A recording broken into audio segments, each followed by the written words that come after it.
আপনি কে সেই সিদ্ধান্ত অন্য কারোর হাতে ছেড়ে দেবেন না। সেই সিদ্ধান্ত শুধুমাত্র একার আপনার। আপনি যদি আপনার সেলফ রেসপেক্ট হারিয়ে অন্য কাউকে ইম্পর্টেন্স দিতে শুরু করেন, তাহলে একদিন না একদিন সে আপনাকে আঘাত করবেই, এ নিশ্চিত। তাই সেলফ রেসপেক্ট কোনো পরিস্থিতিতেই হারিয়ে ফেলবেন না। আর ঠিক সেই জন্যেই কম্প্রোমাইজ সমস্ত কিছুর সাথে করা যায় না সেলফ রেসপেক্টের সাথে। সেলফ রেসপেক্ট আপনার কাছে সব থেকে দামি জিনিস, আর এটি ধরে রাখার জন্যে আপনাকে 5টি কথা সবসময় মনে রাখতে হবে। প্রথম, অন্যের সমালোচনা বা নিন্দাকে যেমন আপনি গুরুত্ব দেবেন না, ঠিক একইভাবে অন্যের প্রশংসাকেও কিন্তু আপনি গুরুত্ব দেবেন না। কারণ আপনার প্রশংসা সে কী উদ্দেশ্যে করছে সেটা আপনি চট করে বুঝতে পারবেন না। দ্বিতীয়, অতীতের ভুলকে আঁকড়ে ধরে বসে থাকবেন না। অতীতের ভুল থেকে শিক্ষা নিয়ে ভবিষ্যতের পথে আপনি এগিয়ে চলুন। অতীতের ভুলকে আঁকড়ে ধরে বসে থাকলে আপনার ভবিষ্যৎ নষ্ট হয়ে যাবে। তাই সে নিয়ে অযথা নিজেকে অপরাধ বোধে কষ্ট দেবেন না। তৃতীয়, আপনার ভাবনাকে ছোট নয় বড় করে রাখুন। আর আপনি কখন সব থেকে বেশি আনন্দ পাবেন বলুন তো? যখন আপনি এমন কোনো কাজ করবেন, এমন কোনো কাজে সফলতা অর্জন করবেন যা সকলের কল্পনার অতীত। কেউ ভাবতেই পারবে না আপনি ওই কাজটি করতে পারবেন। সেই কাজটি আপনি যখন করে দেখাবেন, তখন আপনার সেলফ রেসপেক্ট আকাশ ছোঁয়া হবে। আর এর জন্যে চতুর্থ কাজটি তো আপনাকে করতেই হবে, নিজেকে ভালোবাসতে হবে। আর নিজেকে আপনি তখনই ভালোবাসতে পারবেন যখন আপনি নিজের মূল্যায়ন নিজে সঠিকভাবে করতে পারবেন। আর পঞ্চম পদক্ষেপটি সব থেকে বেশি গুরুত্বপূর্ণ। সেটি হলো জীবনের ছোট বড় ভালো মন্দ সমস্ত মুহূর্তকে আপনাকে উপভোগ করতে হবে। আপনি যখন যেখানে যেভাবেই থাকুন না কেন, সেই অবস্থাকেই আপনাকে গ্রহণ করে নিতে হবে। ঠাকুর শ্রী রামকৃষ্ণ পরমহংসদেব বলছেন, প্রত্যেকটি মানুষের মধ্যেই দেবত্ব রয়েছে, আর জীবনের লক্ষ্যই হওয়া উচিত এই দেবত্বকে বিকাশ করা। আর অন্তরের দেবত্ব বিকাশিত হবে ভালোবাসার মধ্যে দিয়ে। ভালোবাসা অর্থাৎ ভালোতে বাস করা। দেবত্ব হলো কতগুলো সদ্গুণের সমাহার। সততা, নির্মলতা, সহমর্মিতা ইত্যাদি গুণের সমাহারের মধ্যে দিয়েই আপনার অন্তরের দেবত্ব ধীরে ধীরে প্রকাশিত হবে। একটি ব্যস্ত শহরে সাজানো গোছানো পূজা মণ্ডপ, সেই শহরটির অন্যতম সেরা পুজো সেই মণ্ডপটিতেই হয়। হইচই, জাঁকজমক, রঙিন আলোর ঝলকানি, গান বাজনা, নাচ, আরও কত কি। সপ্তমীর সন্ধেবেলা কয়েকশো মানুষ সেই পূজা মণ্ডপে ভিড় করেছে। উপস্থিত দর্শনার্থীদের সাজ পোশাকে রয়েছে একটি নীরব প্রতিদ্বন্দ্বিতা। হঠাৎ সেখানে একটি মানুষের প্রবেশ। পরনে ছেঁড়া একটি খাকি রঙের হাফ প্যান্ট, মাথায় একটি ছেঁড়া গেঞ্জি পাগড়ি করে বাঁধা। ঠিক পাগলের মতো লাগছে। উদ্ভ্রান্তের মতো সে কিছুক্ষণ এদিক ওদিক ছুটে বেড়াচ্ছে। মানুষটি লাফিয়ে লাফিয়ে সবার কাছে যাওয়ার চেষ্টা করছে, সকলের থেকে ভিক্ষে চাইছে। তার চোখ দুটি নির্বাক, ছলছল। ভিড়ে উপস্থিত সকল মানুষই তখন জামা কাপড় সামলাতে বড় ব্যস্ত। পাগলটা যদি নতুন জামাটা বা নতুন শাড়িটা ছুঁয়ে ফেলে, যদি নোংরা করে ফেলে। কেউ কেউ আবার দরদ দেখালো একটু। 1 টাকা 2 টাকার কয়েনগুলো দূর থেকে ছুঁড়ে ছুঁড়ে দিল তার কাছে। কিছুক্ষণের মধ্যেই সেই মানুষটির দুটি হাত ভরে গেল কিছু খুচরো পয়সায়। হাত দুটি ভরে যাওয়ার পরেই সেই মানুষটি ছুটল পাশের একটি দোকানে, কিনল বেশ খানিকটা মুড়ি আর বাতাসা, আর ছেঁড়া খবরের কাগজ চেয়ে নিল দোকানদারটির কাছ থেকে। হয়তো সারাদিনের অভুক্ত, তাই খাবে মুড়ি আর বাতাসা, সেজন্যই পয়সা চেয়ে নিয়েছে ভাবলাম আমি। কিন্তু তারপরে তার কাণ্ড দেখে হতবাক।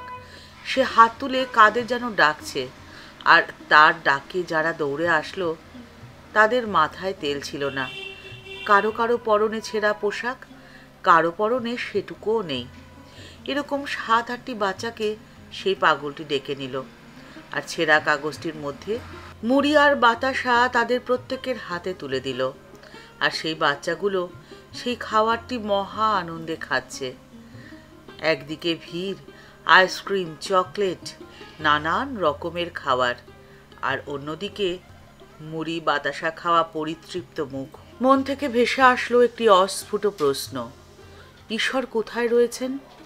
ওই আলো ঝলমলে মূর্তির মধ্যে, নাকি মুড়ি বাতাসা খাওয়া পরিতৃপ্ত মুখগুলোর মধ্যে, নাকি ওই পাগলটার মধ্যে, খাকি প্যান্ট পরা, ছেঁড়া গেঞ্জি, মাথায় পাগড়ি করে বাঁধা? আপনাদের কাছেও রইল একই প্রশ্ন। উত্তরটি যদি কমেন্টস বক্সের মধ্যে জানান আমাদের ভালো লাগবে। ঘটনাটি বর্ণিত হয়েছে রামকৃষ্ণ মঠ ও মিশন থেকে প্রকাশিত উদ্বোধন পত্রিকার একটি সংখ্যায়। তাই ঠাকুর শ্রী রামকৃষ্ণ পরমহংসদেব বলছেন, চৈতন্যকে চিন্তা করলে অচৈতন্য হয় না। শিবনাথ বলেছিল, ঈশ্বরকে 100 বার ভাবলে বেহেড হয়ে যায়। আমি তাকে বললাম, চৈতন্যকে চিন্তা করলে কি অচৈতন্য কখনো হয় নাকি? সে তো অসম্ভব। ঠাকুর বলছে, নিজের প্রতি বিশ্বাস তখনই শক্তপোক্ত হয় যখন আত্মার সাথে সাক্ষাৎ হয়। আত্মার সাক্ষাৎকার না হলে সন্দেহ ভজন যে হয় না, তখন সবেতেই ভয় থাকে। তার কৃপা হলে তো আর ভয় নেই। ঠাকুর এখানে খুব সুন্দর একটি উপমা দিচ্ছেন। ঠাকুর বলছেন যে যদি বাপের হাত ধরে ছেলে যায় তাহলে ছেলে পড়লেও পড়তে পারে, কিন্তু বাপ যদি ছেলের হাত ধরে তবে তো আর ভয় নেই। তিনি কৃপা করে যদি সন্দেহ ভজন করেন আর দেখা দেন, তাহলে আর কোনো কষ্ট থাকে না গো। তবে তাকে পাওয়ার জন্যে খুব ব্যাকুল হয়ে ডাকতে ডাকতে, সাধনা করতে করতে তবে তার কৃপা হয়। যেমন ছেলে অনেক দৌড়োদৌড়ি করছে, লুটোপুটি খাচ্ছে, মা মা বলে কান্নাকাটি করছে, এই দেখে তখন মায়ের দয়া হয়। মা যে লুকিয়েছিল, ছেলের কান্নাকাটি দেখে, ছেলের ব্যাকুলতা দেখে তখন আর লুকিয়ে থাকতে পারল না, এসে ছেলেকে কোলে তুলে নিল। ঠাকুরের এই কথা শুনে মণিমল্লিক মনে মনে ভাবছেন, মা যদি সন্তানকে ভালোই বাসেন তবে তিনি ছেলেকে দৌড়াদৌড়ি কেন করান? অন্তর্যামী ঠাকুর মণিমল্লিকের মনের কথা বুঝে গেলেন, আর অমনি তখন উত্তরে ঠাকুর বলছেন, তার ইচ্ছা যে খানিক দৌড়াদৌড়ি হয় তবে তো তার আমোদ হয়। তিনি লীলায় এই সংসার রচনা করেছেন, এরই নাম মহামায়া। তাই সেই শক্তির উপরই মায়ের শরণাগত হতে হয়, যে মায়া পাশে বেঁধে ফেলেছে। এই পাশ ছেদন করতে পারলে তবেই তো হয় ঈশ্বর দর্শন, তাকে লাভ করা যায়। আর তাকে লাভ করতে পারলে আপনার অন্য ভয় কিসের? আপনি তো নির্ভয় থাকবেন। সেলফ রেসপেক্ট কোনোভাবেই আপনার আহত হবে না। আপনি যা চান আপনি সেটাই পাবেন। আপনার জীবনের সমস্ত স্বপ্ন হবে সফল। সমস্ত স্বপ্ন সত্যি হতে বেশি সময় লাগবে না। ঠাকুরমা ও স্বামীজির চরণে প্রণাম জানিয়ে আজকের পর্ব এখানেই শেষ হলো। দেখা হচ্ছে পরের একটি নতুন পর্বে। আজকের এই পর্বের উপস্থাপনা আপনাদের যদি এতটুকুও ভালো লেগে থাকে, লাইক বাটনটি প্রেস করে দেওয়ার অনুরোধ রইল। আপনাদের করা একটি লাইক আমাদের পরবর্তী ভিডিও বানাতে অনেকটা উৎসাহিত করে।